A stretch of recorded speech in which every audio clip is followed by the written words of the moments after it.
ሶ ፋርማላንድን እንዴት ነው እሱ የምትጠቀሙት? ለምንድን ነው እሱ የሚጠቅማችሁ? ባለፈው እንዳልኳችሁ ፋርማሲስቶች የተለያየ እቃ እንፈልጋለን። ሶ ሜዲኬሽን እንፈልጋለን፣ አጌን ኮስሞቲክስ እንፈልጋለን። ሶ በተለይ ጀማሪ ስትሆኑ ፕራይሳቸውን አታውቁም፣ የምትፈልጋቸውን ፕሮዳክቶችም የት ልታገኙ እንደምትችሉ አታውቁም። ነገር ግን ይሄ አፕሊኬሽን ምን ያደርግላችኋል?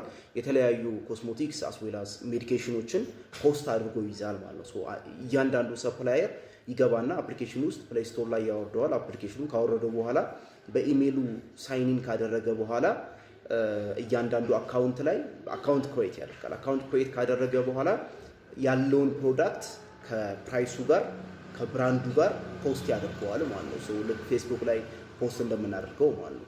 ዘን ገዢዎች ደግሞ ፖስት የተደረጉትን እያንዳንዱ ፕራይሳቸውን ብራንዳቸውን ቼክ እያደረጉ የሚፈልጉትን ከዛ ውስጥ መርጠው ይገዛሉ ማለት ነው። ሶ ነገሮችን በጣም ቀለል ያደርጋል።